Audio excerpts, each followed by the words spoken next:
Um, Thank you very much. I'm Nick Haber, and I'm here with my colleague Kathleen Voss, sitting just over there. And I want to tell you today about a very simple system for improving real-time facial expression recognition. In one sentence, we discover the subject's neutral face in real time and use that as background subtraction to get a better classification. But I think really the most interesting part about this is the application that we have here. Motivation here is in the field of autism. Many on the autism spectrum struggle to recognize facial expressions and infer emotional states. And the standard cognitive behavioral therapy is flashcards, like rote memorization, happy, sad, angry, surprise. There are obvious problems with that. It doesn't capture the variation of the expressions that we encounter, and it separates the skill from the context in which we use it. So we want to make this better. So we decided to put real-time facial expression recognition on wearables.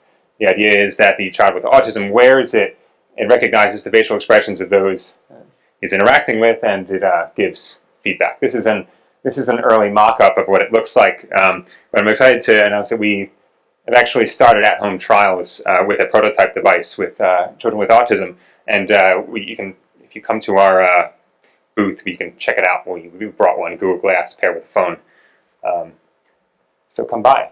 Okay, given that, we have the task of making facial expression recognition work really well on egocentric devices. So we're sticking to the Ekman universal expressions, happy, sad, angry, so on.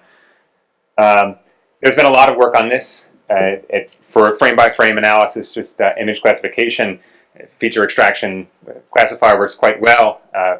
With video data, there's obviously much more one can do.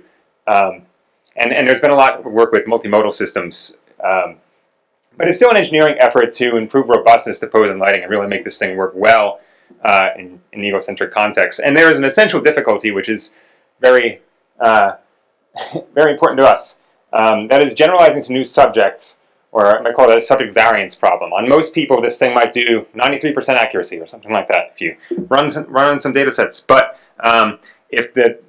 if this device always says that mom is angry to the child, we do quite right. That's very failed therapy. So we want to ameliorate that. There's been a bit of work specifically on this task. You can think of it as a domain adaptation problem. If you sort of get a stream of unlabeled data from the subject, you can often do a bit better. For most of these algorithms, it's unclear how to do this in real time.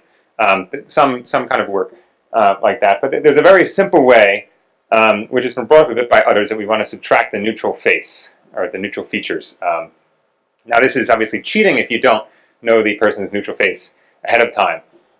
So you can simply average over all faces, but this comes with some issues for adversarial, or actually very real possible interactions with devices. Right? While our faces might be on average neutral when we're normally doing things, when you're working with a device that's going to be telling you whether you're happy or angry, you're going to be making faces.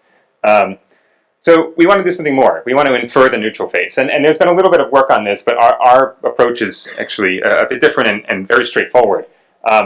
The basic idea is that it's easier to tell and easier to get data on the task of distinguishing neutral and non-neutral faces. So we start with a buffer and then decide when and how to update the neutral face estimate using a classifier for when we're neutral, and then a classifier for given neutral subtracted features. That's basically the idea, and it tests for this. I mean, it's somewhat non-standard, but it works quite well. We throw in some ideas about how to try to fool the neutral expression estimator, and we still do quite well. You can see on the leftmost that's without any neutral subtraction. And again, these numbers are based on some sort of non-standard tests with these data sets, but the cheating neutral subtracted one, you see how you get a boost, and our estimation algorithm actually regains most of that when we're, in most cases. I mean, one case we do actually worse, but we're doing quite well in that data set regardless. So there are all sorts of complications in the real world. I'd love to talk about that in the poster if you come by. So thank you very much. We're A3.